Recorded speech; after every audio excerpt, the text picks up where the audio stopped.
Hey everyone, and welcome back to another studio review video. So today we're going to be covering more electrical engineering topics in our electrical engineering mini series, which covers Studio 7 through 9. And so today we're going to be doing Studio 8. So Studio 8 is basically an introduction to AC analysis and a little bit about digital logic at the end. So we're basically just going to be continuing on with what we did last time. But today we're going to be talking about frequency analysis and phasor notation a little bit.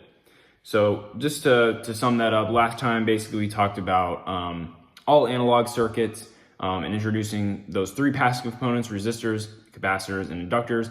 Those are all going to come back. We're going to revisit those for the frequency domain today and talk about impedances. And then we also talked about DC analysis with our examples. And we talked a little bit about how to combine and simplify different passive elements hooked in series and in parallel.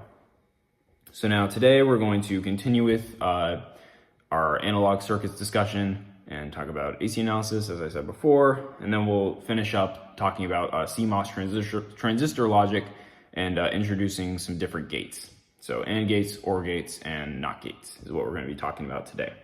And then last in Studio 9, we'll continue on with that topic. So we'll just start it today, and then we'll talk a little bit more about transistors and some cool digital circuits we can make, and we'll do a little simulation, and that'll close out our EE section. So yeah, let's go ahead and jump into today's topic.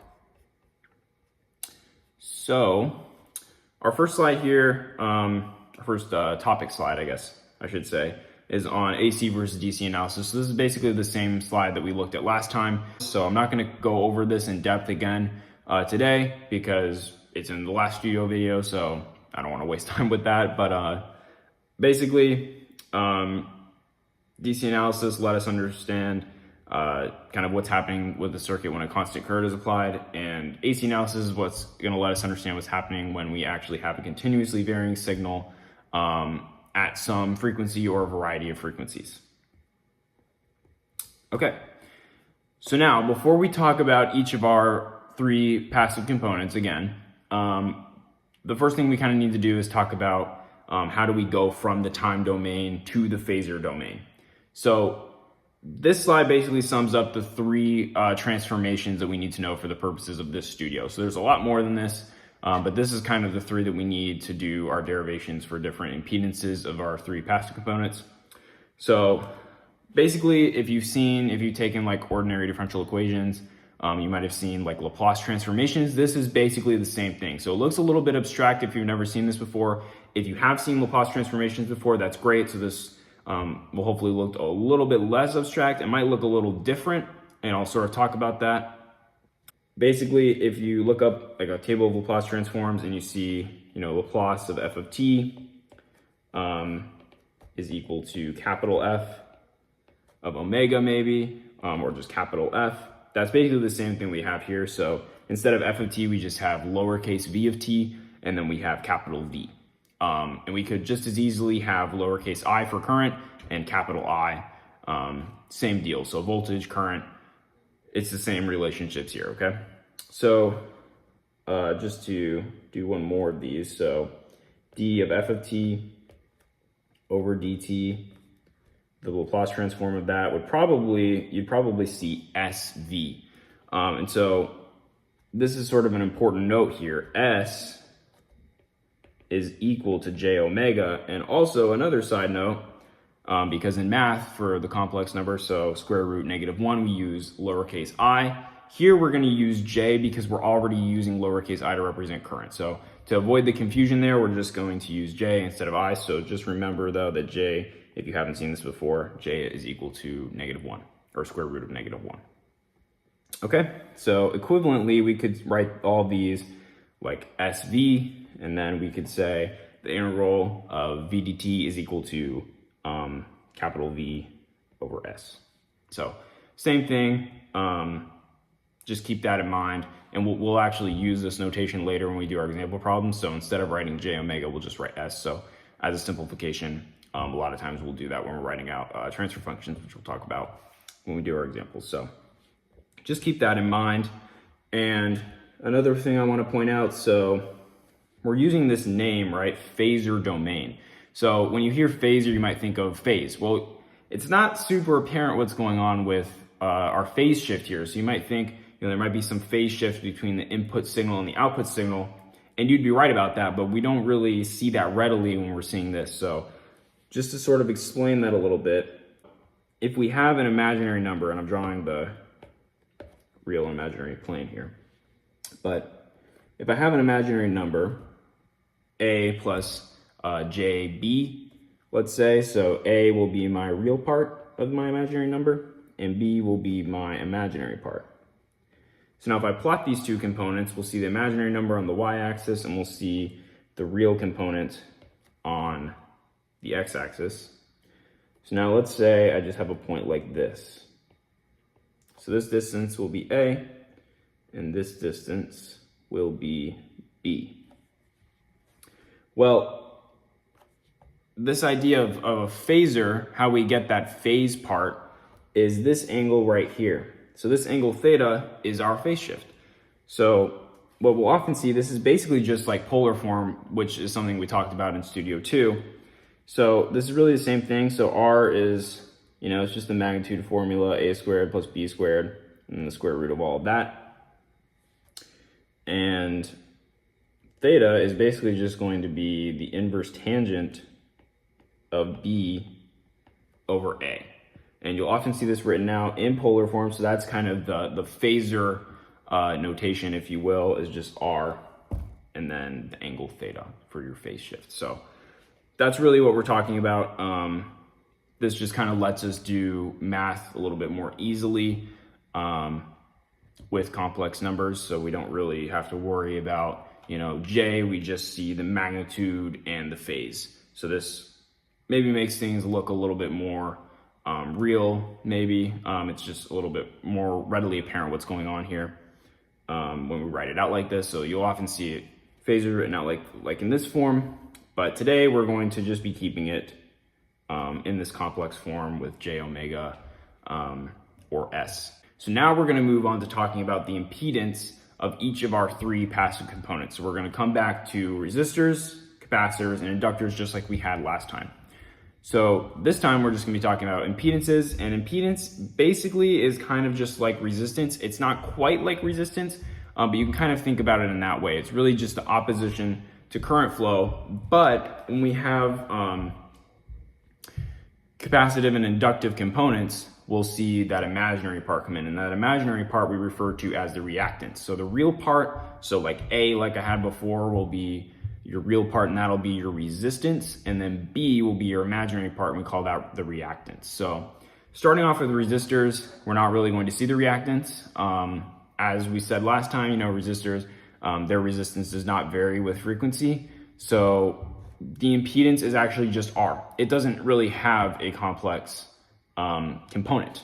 And so if you think about that, that really just means that there is no phase shift between the input and the output because the reactance is 0. And just to sort of go back to that and expand on that point a little bit here. So what that really means with a resistor is that if I look at this plane here, a resistor basically exists entirely along this real plane. So now when I look at the phase, we can see based on this visual representation that that's going to be 0, but just to write out explicitly, the inverse tangent of b over a, well, I don't have an imaginary part, so b is just 0, and a is whatever a is. Doesn't really matter in this case because the inverse tangent of 0 over something is just the inverse tangent of 0, which is 0. So our phase is 0, so we have no reactance, we have no phase shift. So that makes resistors really simple. So this is our simplest element, just like last time. And just like last time, what we're really dealing with here is just Ohm's law. So remember Ohm's law, we have V is equal to IR. And if we want to talk about resistance, then resistance is really just V over I. And notice the lowercase here. And so impedance, instead of using R, we're going to be using capital Z to denote impedance. So impedance generally is just going to be capital V over capital I. So you can see very similar to resistance, these two equations here. It's really just resistance, but in the phasor domain, okay? So now, with resistors, there's no difference between resistance and its impedance. It's the same thing because it doesn't have a reactive component. So Z is really just going to be equal to R. So Z sub R is equal to R. This is really the main relationship we want to remember on this slide. So this is really all we're saying here. But just to write this out more explicitly, we know from Ohm's law, right, that so let me just back up a step here. So how do we transfer this lowercase v into our phasor domain? Well, pulling from our relationships we just saw a minute ago, we know that lowercase v is going to go to capital V. Now I, we can write out, based on Ohm's law, as V over R. And so if we transfer that into the phasor domain, we're going to see a capital V over R, because R is just a constant. So now if we kind of write this out, we'll see that Z is capital V over I, which will just be capital V over R, and that is just R. So it's sort of a contrived derivation, but just to do it out fully, that's all it is. So I think enough said about that. Resistors, the impedance is just R and it does not vary with frequency. Okay, so now let's move on to capacitors. So this is where things start to get interesting, just as they kind of did last time. So we have the same equation. We're going to start out with the same equation that we saw last time, and we're going to kind of move that now into the phasor domain and then derive the impedance Z, which remember is capital V over capital I. So for a capacitor, remember we have some voltage drop V of t, and we know that the current with respect to time is C dV over dt. So remember, C is just our capacitance, it's just a constant, okay? So these are the two things that we have. And remember, for our impedance, we're gonna want capital V over capital I, okay? So now, our current, we need to move this equation into the phasor domain. So V is pretty easy. So let's move this into the phasor domain first. So that we're just gonna write out as capital V.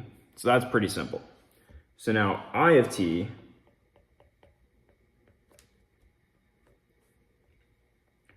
is basically going to be capital I, right? But what is that? That's C dV over dt. But remember that dV over dt is just j omega capital V in this case. So we really just have j omega capital V. So now it's pretty apparent from this, we can readily write out our impedance equation. So we have capital V over capital I, just like I was saying before. And in this case, that's going to be equal to still capital V over j omega V. Oh, and I forgot my capacitance there. So j omega V times C, right? Because dV over dt is this part, and then we have times C, which we can see here. Okay? So now we can see those V's cancel, so we just end up with 1 over j omega C. So this is the main equation that we need to remember for capacitors here. The impedance is equal to 1 over j omega C, or we'll also see this written out as 1 over SC. So as we said before, right, S is equal to j omega, so that's how we're getting that.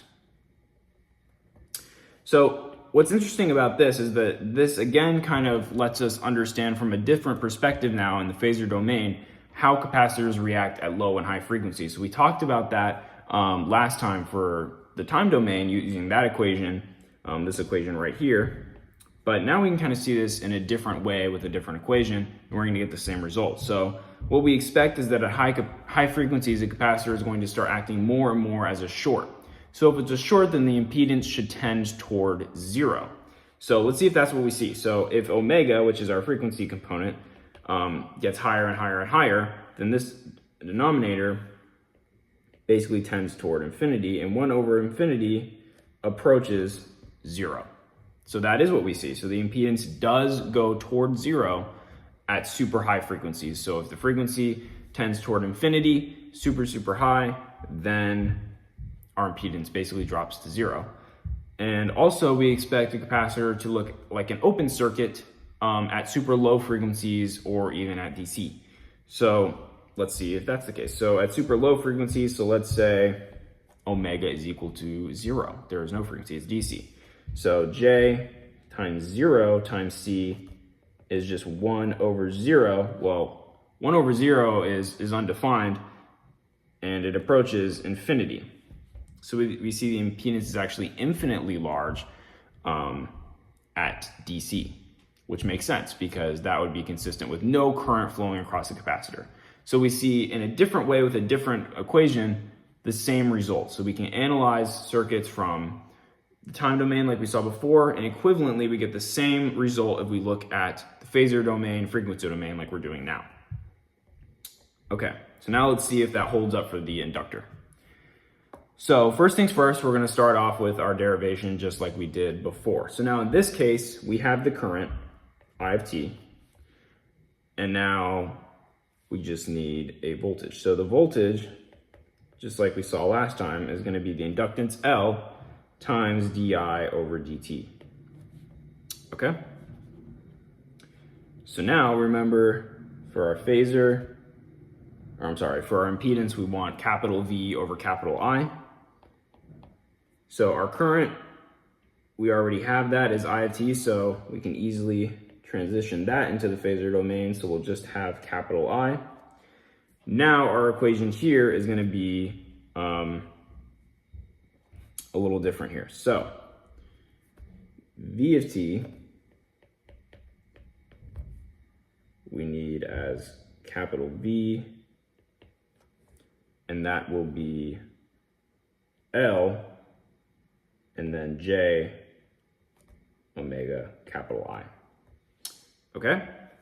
And so now let's write this out. So again, our impedance Z, capital Z, is equal to capital V over capital I. Let me clean that up a little bit. So we have L times J omega capital I over capital I. So those capital I's are going to cancel out, and we end up with the impedance is just J omega L. So that is our main expression for this section with inductors. Okay, so now we can see how to go from the time domain to the frequency domain explicitly for each of our different passive components. And once again, let's see if this holds up with our conclusions that we drew from analyzing the time domain equation last time. So what we expect is that at high frequencies, the inductor is going to act more and more like an open circuit, and at low frequencies, it's going to act like a short. So let's see if that's true. So as omega basically moves toward infinity, what do we see? We see that Z is equal to J times infinity times L. So basically our impedance becomes infinite, so there's no current flow. So indeed, as we approach sort of this infinite super high frequency, our inductor does look like an open circuit. And then in the same sort of vein, as omega tends towards 0, what we'll see is that Z, J times 0 times L, so our impedance basically drops to 0, so it does in fact look like a short. So once again, the equation stacks up with what we talked about last time. So we have consistent results there. So that kind of concludes our derivation section on each of these impedances, and hopefully that kind of sheds some new light on a different way to look at these relationships for each of our passive components. So if nothing else, then what students need to remember are just the equations that we derived. The relationships I think are good to know, but to do the problems and the homework and do the example problems for the rest of this studio, what we really want students to remember is just what's on this slide. So remember, S is equal to J omega, and then basically that lets our results sort of simplify in this way. So Z sub R is just R. The impedance for a capacitor is just 1 over SC, or equivalently 1 over j omega C. And the impedance for an inductor is just S times L. Equivalently, that's j omega L, right? So that's really what we want students to remember from this section. If nothing else, if the derivations make no sense, this is really what they need to know. Okay, so now that we've covered all the theoretical content that we'll need for the rest of our analog section, let's go through a few quick example problems. So our first example problem here, so we see this circuit, which consists of, an inductor, capacitor, and resistor. And what we're asked to do is find the transfer function. So the transfer function, very simply, is just V out over Vn. That's all the transfer function is, and we'll leave this as a function of S. So instead of writing j omega, we'll write S to sort of simplify things in MATLAB. Okay, so what we're gonna do here is basically just use KCL, just like we did last time. And now instead of having just a network of resistors, we have a network of various components, but now we have equations for all of our impedances. So these are basically, we can kind of think of all these components just like resistors, but they each have a resistance given by whatever that impedance equation is. Okay, so you can kind of think about it like that if that helps. So let's just start analyzing this, and this will probably make a lot more sense. So what I'm gonna do first, see me drawing out some lines here for the different nodes. So I'm gonna identify this node as ground. And once again, you can put ground wherever you want. This, I think, is the most convenient location to put it. Probably simplifies things the most, but you can put it wherever. So that'll be ground for me. And this node is V out, and this node is V in. So let's just use KCL just like we did last time. So remember, basically what we have here is a series of impedances. So let me just write that out. Okay, so let's write the equation out with this in mind. So the way I like to do KCL, just a quick reminder from last time, I like to do the far node minus the node I'm currently analyzing. So it'll be V in, so we're starting here. So it'll be V in minus V out over my impedance for the inductor, okay?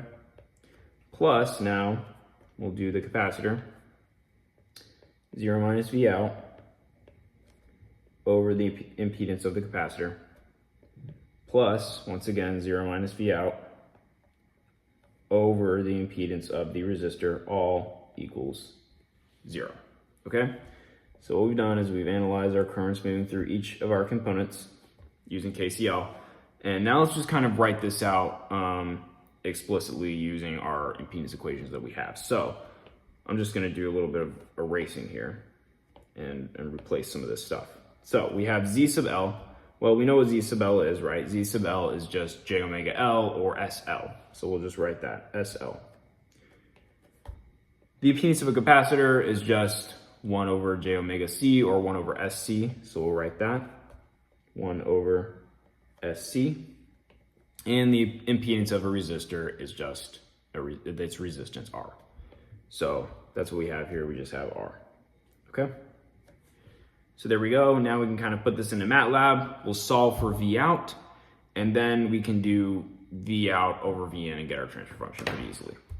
So let's jump over to MATLAB now. So we're gonna come up to new, and I'm gonna do a live script.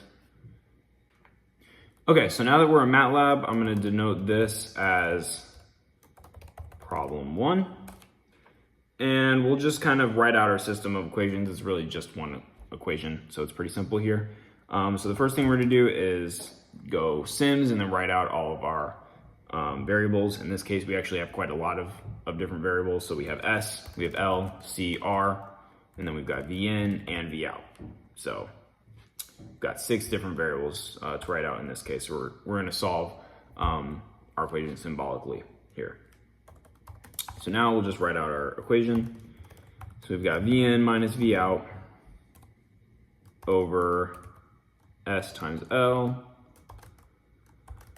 plus 0 minus V out over 1 over S times C plus 0 minus V out over R. And that'll equal 0. And then we'll just solve for V out. So V out is equal to solve, and we'll do equation 1 and solve for V out. And we'll go ahead and run that. There we go. So now, very simply, we'll compute our transfer function. We'll just divide out Vn. So we'll have V out over Vn. And there we go. There's our transfer function. So that's this problem. It's actually pretty simple. Once you have those different impedance equations, you can just kind of put this together and use KCL just like we did in DC analysis. So really nothing crazy as far as how to actually solve these problems. We just had to do quite a bit of background to get here. So that's really it. But I do want to go over one other way to solve this problem, because I want to revisit our whole discussion from last time about having different components, different resistors in particular, in series versus in parallel. So now we're talking about impedances for all these elements. So it's kind of like all these elements are resistors in a way, if you want to think about it like that. So in that way, these two elements are in parallel, okay? So we can see that those two elements are in parallel. We can use our resistors in parallel equation here, now just using our impedance equation, so we can kind of simplify this whole circuit a little bit.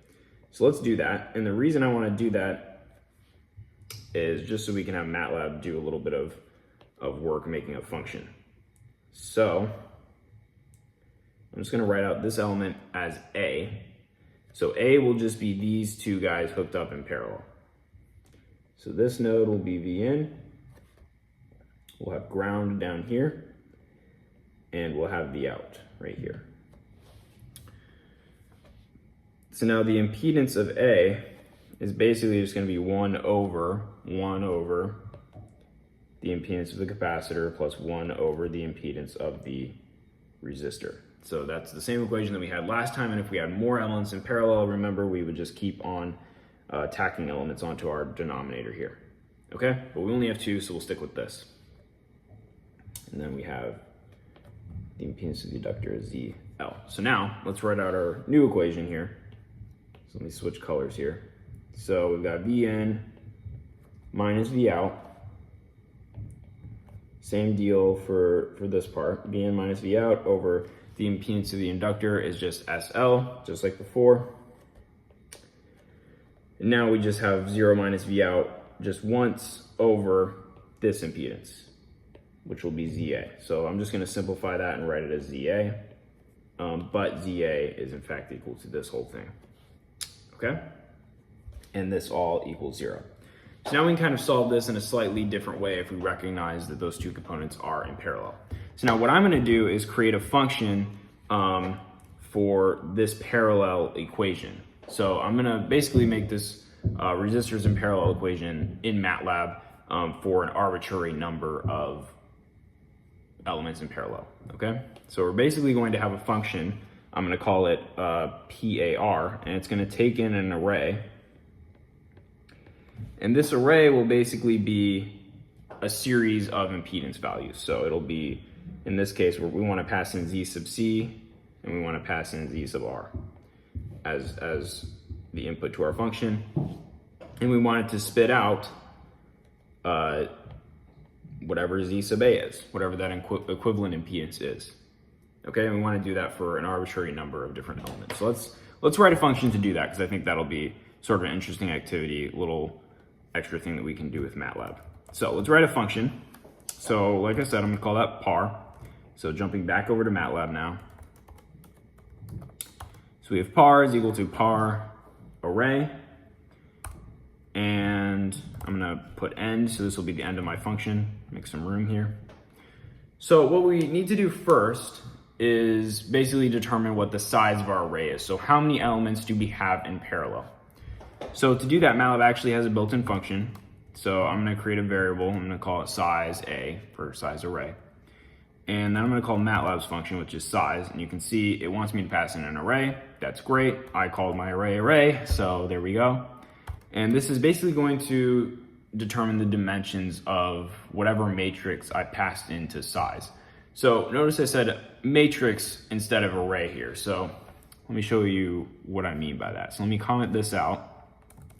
So if I have an array, maybe like this, 1, 1, 1, so there's 3 elements. So we want size A to equal 3. But what MATLAB's going to do if I pass in my array here and run this, it's gonna give me 1, 3 back. So I actually only want this second element. So what we're gonna do, if we come back in here, so I'm gonna delete this, and then uncomment this. I just want the second element. So I'm gonna say size A is equal to size A, and then just the second element. So now it'll just be 3, for example, in that example, okay? So now we have the number of elements in our array. So now we just need to create a for loop that computes basically this equivalent impedance. So what I think the easiest thing to do is probably to compute the denominator in our for loop, and then we'll just invert it at the end. So first thing, we want to set our denominator to 0. So that'll be our initial value. So the denominator is 0. That's the first thing. And then we'll create a for loop. So for some variable I, which will go from 1. So we'll start at 1, and then we'll go to size A, whatever that is. And that's the end statement for our for loop. So our for loop will be written entirely in here. And we'll just do denominator is equal to denominator plus 1 over whatever element of the array we're doing here, okay? So basically what this is gonna do the first time we have this loop, so let's say we pass in our 2-element array, so we'll have the loop go through once, so denominator is equal to 0, and then for I from 1 to 2 in our case, denominator is equal to 0 plus 1 over the first element, then it loops again, denominator is equal to whatever it was before, plus 1 over the second element. So now we can see kind of how we're creating our denominator, okay? So now what we need to do is invert it at the end here. So par, which is our return statement, will be 1 over denominator, okay? So now we have a function that will return the equivalent resistance of any series of elements in parallel, okay? Any series of resistive elements in parallel, I should say. So there we go, now we have that. So let's solve this equation in this way now. So I'm gonna replace my equation here with our new equation that we wrote out. So we've got Vn minus V out, just like before, over S times L. And then we've got 0 minus V out, this time over PAR. And then we want to pass in an array, and we're going to have 1 over S times C. That's our first impedance for the capacitor. And then we've got a resistive element, which just has an impedance of R. So there we go. And let's rerun this and see if we get the same result. So in fact, we do. So we've called our function, and we get the same result. So now we have a function that will give us an equivalent impedance of any elements attached in parallel. Okay, so let's jump in back to problem 2. So this will be a little faster because we're not going to go down this whole function route for this one. We're going to solve it quickly. So here, same deal. We just want to derive a transfer function. So what we have here is very similar setup. I'm going to call this node V out. Once again, this node I'm going to set as my ground, and I'm going to have this node be V in. Okay? And so what we have here is something like this, and notice that these two elements are hooked in series this time instead of in parallel. And so we'll have V in minus V out over the impedance of the capacitor, which is just 1 over SC, plus 0 minus V out over the impedance of the inductor, which is S times L, plus, because they're in series, the impedance of the resistor, which is R. And that'll all equal 0, okay? So there's our equation, and now we can just put this into MATLAB. So let's do another section break, and we'll have problem 2, and once again, sims, and I like to do clear vars here to make sure that we're not capturing variable definitions from this section of code that we ran prior. So we'll just redefine everything. Once again, equation 1, now we're just going to write out V in minus V out over 1 over S times C plus 0 minus V out over S times L plus R. And all of that is equal to 0. Okay, and then we'll do V out is equal to solve equation 1 V out. There we go, and once again, we'll divide out V in to get our final transfer function. So let's run this. And there we go. So kind of maybe a slightly messier result, but nonetheless, that's our answer for this problem. Okay, so now that we've done those two examples, there's just one more thing that I want to go over as far as the analog component of the studio goes. So the last thing I want to quickly go over is filtering. So we've seen all these different impedance equations, and we've seen how different components react to different frequencies. So capacitors, right, just to reiterate, at low frequency, they're going to look like open circuits. At high frequencies, they're going to look like shorts, and then inductors, it's the opposite. So that sort of lends us to this idea of creating analog filters. So these two filters that I'm showing here are sort of really simple filters, RC filters, which just means resistor and capacitor. And these are kind of the most common low pass and high pass filters that you'll see. So I just want to very quickly go over what these filters mean from an intuitive perspective. And of course, you can analyze them just like we did with the examples that we saw before, and you would see a transfer function that kind of shows you exactly what I'm about to explain. So just from an intuitive perspective, if we look at this low pass filter, so what low pass means is basically this filter allows low frequency signals to pass from the input to the output, but it blocks high frequency signals. So let's kind of think about how that might occur. So if we have a low frequency input on Vin, then our capacitor basically looks like an open circuit. So it's basically like we have a resistor between V in and V out, and this is basically not there at all. So we can see how that signal would pass. Now, if we have some super high frequency signal, then our capacitor is going to start looking more and more like an open circuit or a short.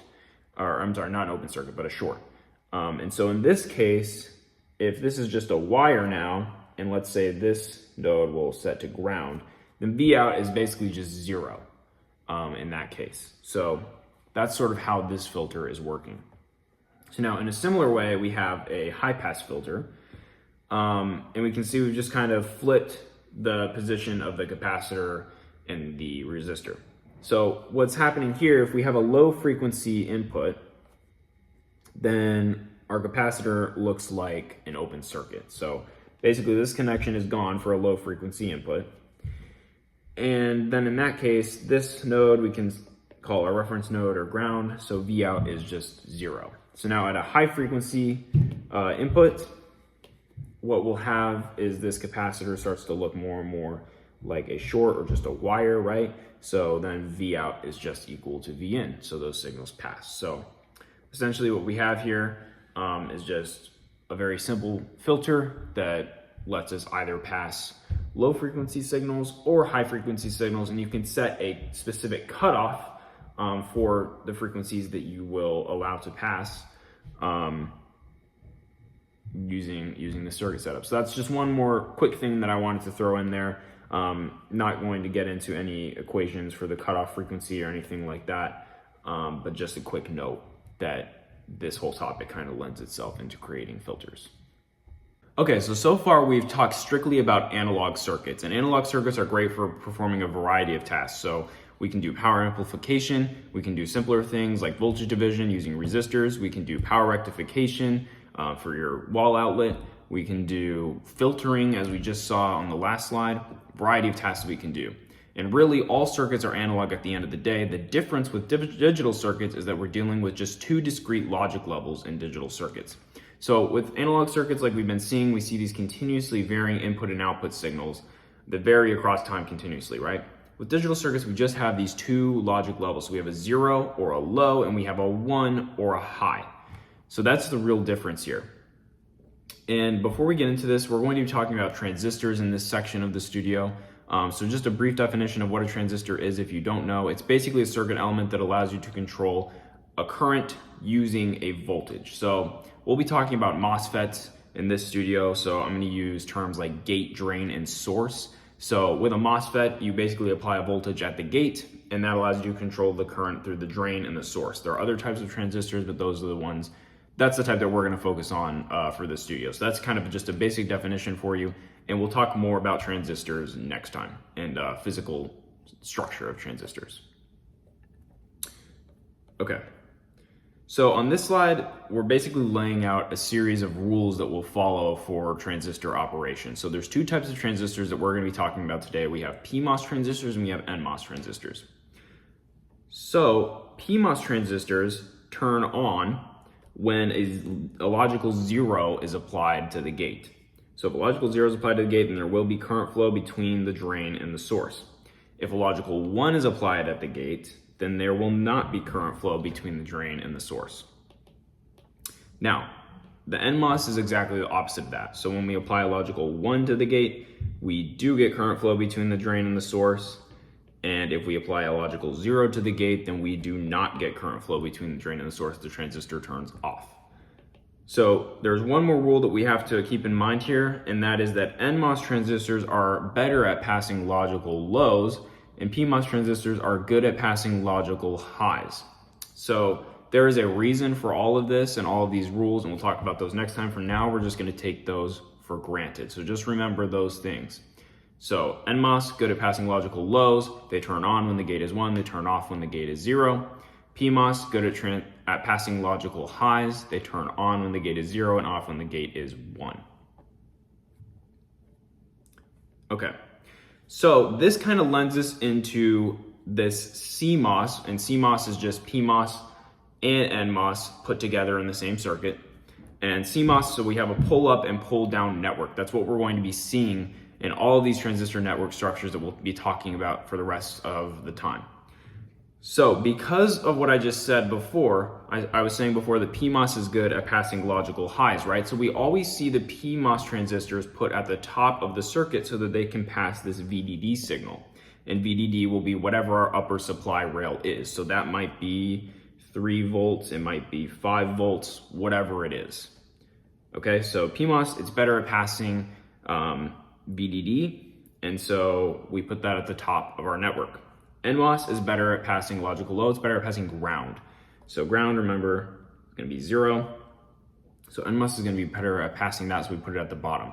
So what's going to happen here, if we want our output to be 1, then the PMOS transistor, and that's a logical 1, not voltage, so logical 1, then the PMOS network needs to turn on, and the NMOS network needs to turn off. So that's how we're going to get a 1. Now, similarly, if we want the output to be 0, then the NMOS network needs to turn on to pass the 0, and the PMOS network needs to turn off. So you can see this sort of on-off, high-low, discrete nature that we're now talking about. Okay. All right, so at this point we can start getting into a series of gates that we're going to be describing. So we're going to start simple today. We're going to start with 3 gates, and these are kind of the most common basic foundational logic gates that you'll see. And these basically just perform a series of mathematical functions for us. So basically what we're going to see here, to the far left, you're going to see a truth table. And this truth table basically contains all of the combinations of inputs that you can put into the circuit and their corresponding outputs. So in this case, we have a NOT gate. And what the NOT gate does, it's also called an inverter. It basically just flips whatever value the input is. So if the input is 1, then the output will be 0. And if the input is 0, then the output will be 1. So it's a pretty simple function that this NOT gate is performing. So just to say that again, if the input here is 1, Y will be 0. And if the input here is 0, then Y will be 1. And you can see that captured exactly in the truth table. So to the far right, over here, we have the symbol for the NOT gate. So this is our circuit symbol. And you can see it's got this triangle here, and then it has this little bubble. So the triangle by itself is referred to as a buffer. And so a buffer is really just telling us that there's some separation between A and B, and also it's telling us the direction of current flow. So current can only flow from A to B in this direction. It's not going to flow the other way. So that arrow, that triangle kind of looks like an arrow. It's showing us how the current is flowing. So that buffer, that's all it does, it just passes a signal from A to B, and there's some separation there. Now this bubble in digital logic means not. So anytime you see a bubble, it doesn't have to be on this buffer structure like in this NOT gate. Anytime you see a bubble, it means not. Okay, so just keep that in mind because that'll come back. So there's one more thing before we actually get into the transistor structure, which is the main thing we want to talk about in this studio, which is this statement right at the top. So this is a Boolean algebra statement. So if you want to just write this out, like if you're writing this in code or something like that, a lot of times you'll see this bar. So this bar, if I put a bar above A, that means not. Other things you may have seen, if you're used to writing code, you might have like an exclamation point and then A. It's all the same thing. There's different ways to write not.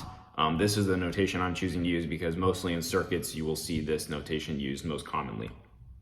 If you're writing like Verilog, which is what you'll get into if you choose to continue down in this field, you'll be writing VHDL or Verilog, so you'll write things in a different way, but it's all just the same deal. So this is just one notation for not. Okay, so now let's get into the transistor structure, which is the main topic. So you'll see that right in the middle, so I've kind of been ignoring it, but right there is the transistor structure. And you'll see the NOT gate is actually pretty simple. It's really just two transistors. It's a PMOS up top and NMOS at the bottom. So this is about as simple as you can get as far as this CMOS pull-up, pull-down network. So basically what this is doing, right? Let's just go through and simulate. So if A is 0, then that signal is going to pass through here. So my NMOS is going to see 0. It's going to turn off, and my PMOS is going to turn on. So there will be current flow through the PMOS. So my Y will be at VDD, or my logical high, or 1. So when A is 0, Y is 1. We see that that matches up with the truth table so far. So now let's see what happens when A is 1. So if A is 1, then we come through just like this, and PMOS is going to turn off now, and our NMOS is going to turn on. So now this signal is going to pass, and Y will be our logical 0. So that's how that works, and we're going to do this for each of our gates. We're just going to go through and simulate this transistor structure. And this is something that students will get more practice with because there's a few homework problems that require you to go through and do exactly this logic. So that's the NOT gate. Okay, so next up we have the AND gate. So now things are starting to get slightly more complicated. You can see there are now 6 transistors involved with this gate. And what this gate is trying to do is it's basically just checking if both inputs, A and B, are 1. If they are 1, then the output will be 1. Otherwise, the output will be 0. And you can see that captured in the truth table. So this bottom row is the only situation where Y will be 1. So if A and B are 1, Y is 1. Every other combination leads to Y being 0. The output is 0. Okay? And you can see that statement sort of written out as well on the slide.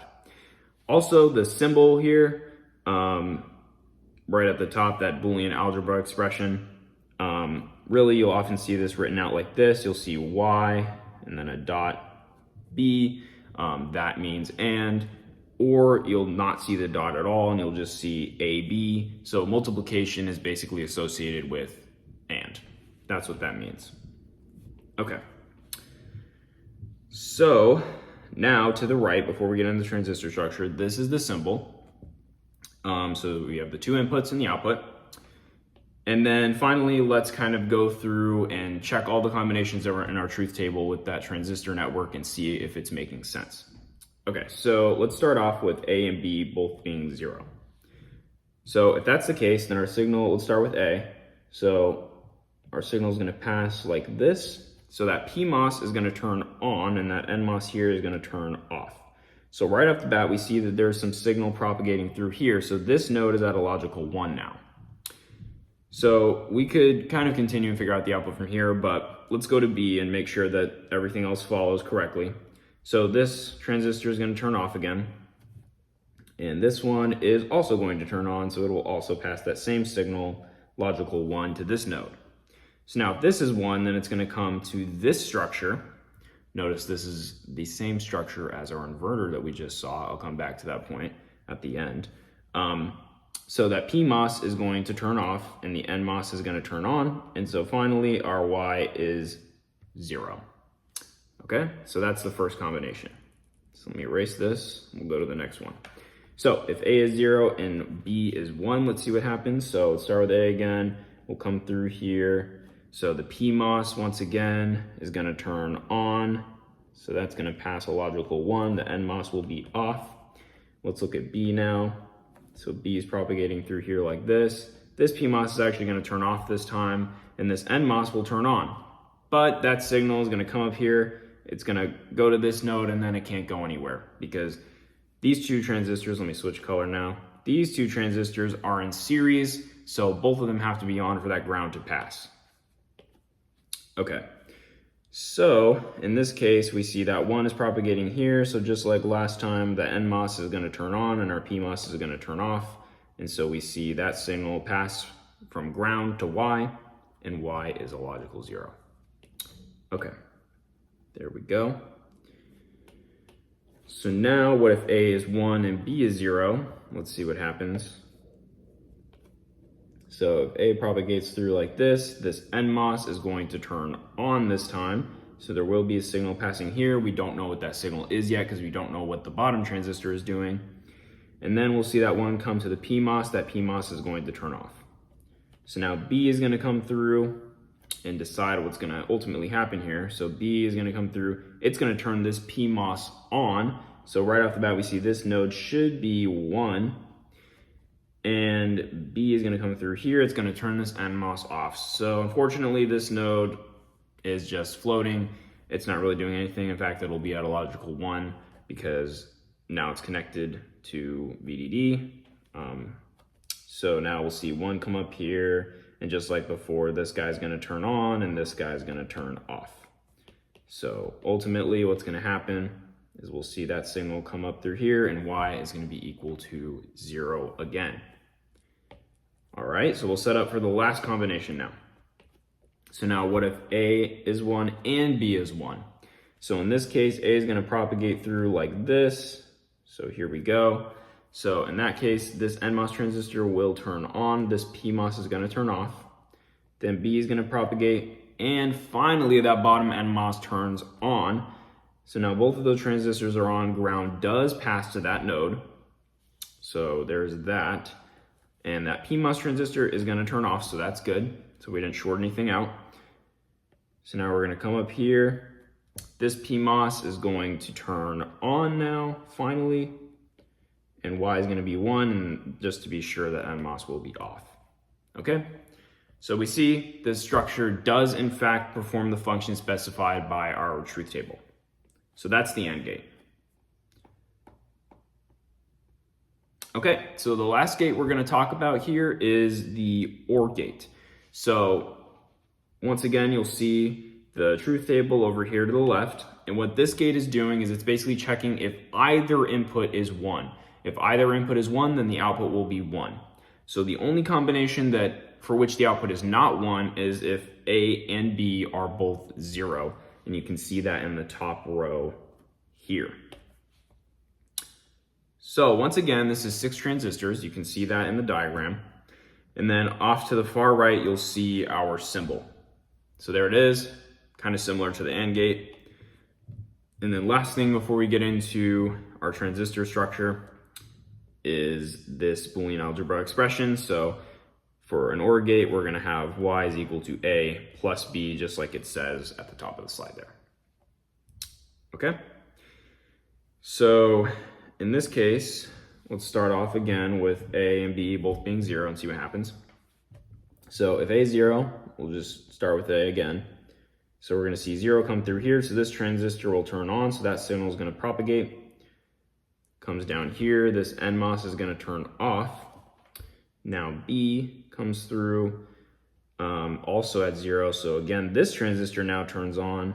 So now this node is a logical 1, and this is off, which is good. So once again, we don't have a short. So our 1 is now propagating to our final output stage here. So our PMOS is going to turn off, and our NMOS is going to turn on, and that'll pass ground to Y, and Y will be 0. So we see that that does match. Okay. So now what happens if A is 0 and B is 1? So if A is 0, we see this propagate here. This guy turns on once again. And then this comes down here. This guy's going to turn off. Now B is 1 this time. So we're going to come through here. This PMOS turns off. So those are in series. That signal that we had from A, this transistor turning on, that signal gets killed because these are in series and that guy turns off. And what we see is that this is going to come down here and turn this transistor on.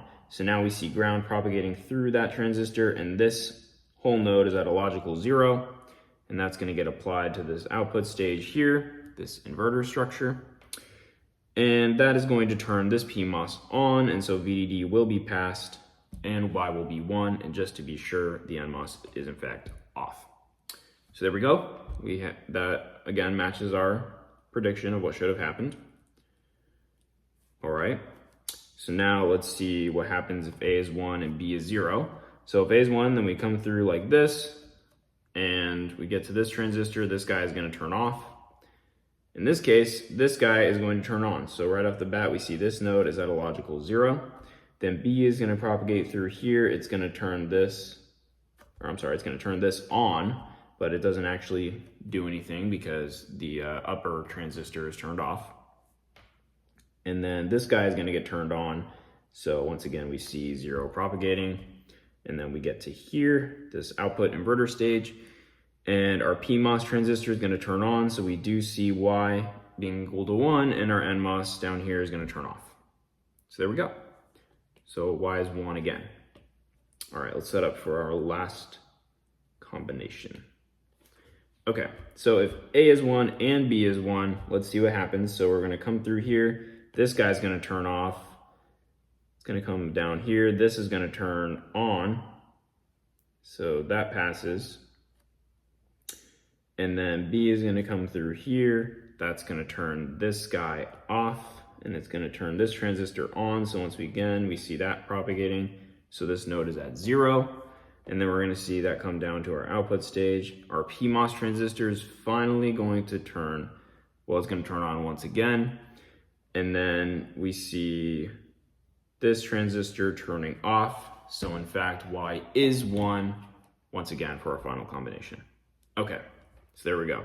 So that's kind of how you go through and figure out what's happening with all these transistors. You just trace out how the wires, how the signals are propagating to the gate of each transistor, decide whether they're on or off, and just track everything from there. So that's kind of how, that's that activity. That's how you go through and do that. So let me erase this because there's one last point that I want to make about this. So I mentioned before that this is kind of a lot of hardware to have 6 transistors for our OR gate here.